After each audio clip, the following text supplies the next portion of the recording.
Hello friends, कैसे हैं आप सब लोग। तो फ्रेंड, आज की क्लास में हम बात करेंगे यूपीपी फिजिक्स के क्वेश्चन के बारे में। तो चलिए शुरू करते हैं आज की क्लास को। कार्य तथा ऊर्जा की इकाई क्या है? तो हमारा ऑप्शन नंबर 1 जूल। गतिशील संयंत्रता की एसआई इकाई है तो ऑप्शन नंबर बी यानी कि पास्कल सेकेंड। निम्नलिखित में से कौन सी राशि का मात्रक जूल नहीं है? तो ऑप्शन नंबर डी यानी कि सामर्थ्य का मात्रक जूल नहीं है। निम्नलिखित में से शक्ति का मात्रक कौन सा है? तो ऑप्शन नंबर बी यानी जूल प्रति सेकंड। जड़त्व आघूर्ण का मात्रक है तो option number B newton second. Pascal इकाई है तो ऑप्शन नंबर बी यानी कि दाब की।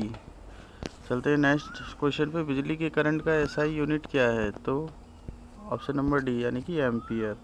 दबाव का एसआई यूनिट क्या है? तो ऑप्शन नंबर सी यानी कि पास्कल दाब का ऐसा यूनिट है। मापों इकाइयों की सीजीएस प्रणाली में निम्न में से क्या परिभाषित है? तो ऑप्शन नंबर डी यानी कि सेंटीमीटर ग्राम सेकंड।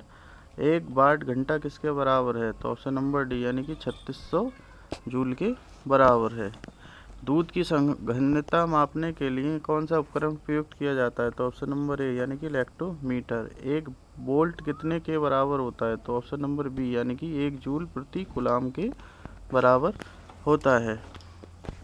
रेडियोधर्मिता मापी जाती है तो ये मापी जाती है हमारी ऑप्शन नंबर ए यानी गीगर मोलर काउंट में। आर्द्रता किससे मापी जाती है? तो ऑप्शन नंबर सी यानी कि हाइग्रोमीटर से। सागर की गहराई को मापने के लिए कौन सा उपकरण इस्तेमाल किया जाता है? तो ऑप्शन नंबर ए यानी कि fathometer. Terminal deployed weather radar किसके लिए प्रयुक्त किया जाता है? तो ऑप्शन नंबर बी यानी कि खराब मौसम में हवाई जहाज़ों को उतारने में रडार का प्रयोग किया जाता है। निम्नलिखित में से किस यंत्र का प्रयोग अवशोषित या विकसित ऊष्मा को मापने का लिए किया जाता है? तो ऑप्शन नंबर सी यानी कि कैलोरीमीटर का प्रयोग किया जाता है। ढालू सड़क पर पत्थर लुढ़कना उद्वाह के ऊपर उठाने से अधिक आसान होता है क्योंकि ऑप्शन नंबर ए पत्थर को लुढ़कने में किया गया कार्य इसे उठाने की अपेक्षा कम होता है। तो हमारा आंसर हो जाएगा ऑप्शन नंबर ए। वह कौन सी भौतिक मात्रा है जिसका आयतन mlt² t-² है? तो ऑप्शन नंबर ए यानी किया गया कार्य। माचिस की डिब्बी की सतह पर जब माचिस की तिल्ली टकराती है तो ऊर्जा का कौन सा रूप चमकीली लौ में प्रचलित होने का कारण है? तो ऑप्शन नंबर सी यानी कि रासायनिक ऊर्जा। नदी का बहता हुआ जल किस प्रकार का संवहन करता है? तो ऑप्शन नंबर डी यानी कि गति का। सुपरसोनिक स्पीड मापने का यूनिट इकाई है? तो ऑप्शन नंबर ए यानी कि मैक। निम्नलिखित में से किस आवृत्ति की ध्वनि मनुष्य के द्वारा श्रव्य होगी? तो ऑप्शन नंबर सी यानी कि 100 हर्ट्ज की। ध्वनि तरंग की कौन सी विशेषता किसके त्वरित को तय करती है? तो ये ऑप्शन नंबर सी यानी कि आवृत्ति को त्वरित तय करती है। प्रतिध्वनि सुनने के लिए श्रोता तथा प्रवर्धन सतह के बीच कितनी न्यूनतम दूरी होनी चाहिए? तो ऑप्शन नंबर सी यानी लगभग 17 मीटर। दो व्यक्तियों के वार्तालाप में आवाज़ का डेसिबल स्तर होगा? तो ऑप्शन नंबर सी यानी लगभग 30 डेसिबल। दीवार से एक प्रतिनिधि सुनने के लिए न्यूनतम दूरी क्या है? तो ऑप्शन नंबर बी यानी कि 17.2 मीटर। ध्वनि का किस माध्यम में गमन नहीं हो सकता? तो ऑप्शन नंबर डी यानी निर्वात में। किस तापमान पर पानी का घनत्व अधिकतम होता है? तो ऑप्शन नंबर सी यानी कि 4 डिग्री सेल्सियस पर।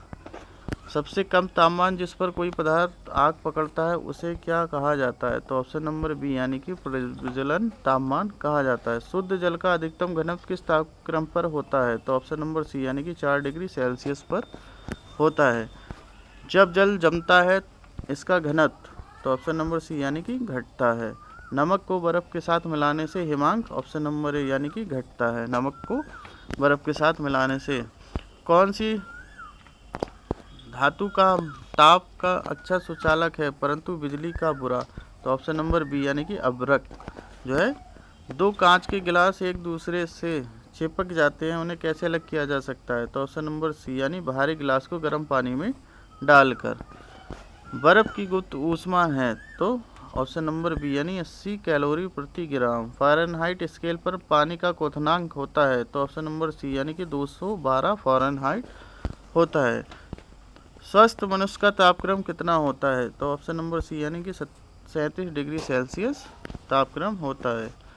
एक वस्तु को फोकस लंबाई 20 सेंटीमीटर उत्तर लेंस के मुख्य अक्ष के लंबवत रखा गया है। लेंस से वस्तु की दूरी 30 किलोमीटर है। प्रतिबिंब बनने की छवि की स्थिति ज्ञात कीजिए। तो ऑप्शन नंबर सी यानी कि 60 सेंटीमीटर होगी।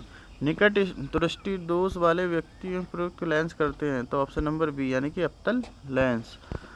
दूर का एक रोगी 40 सेंटीमीटर से निकट की वस्तु को साफ नहीं देख पाता।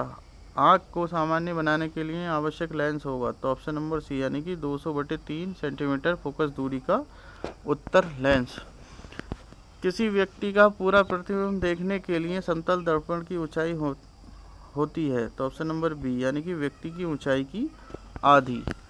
तो फ्रेंड, ये थे हमारे आज के क्वेश्चन। आई होप आपको पसंद आए होंगे। अगर पसंद आए तो वीडियो को लाइक कीजिए, शेयर कीजिए। मिलते हैं नेक्स्ट वीडियो में, तब तक के लिए धन्यवाद।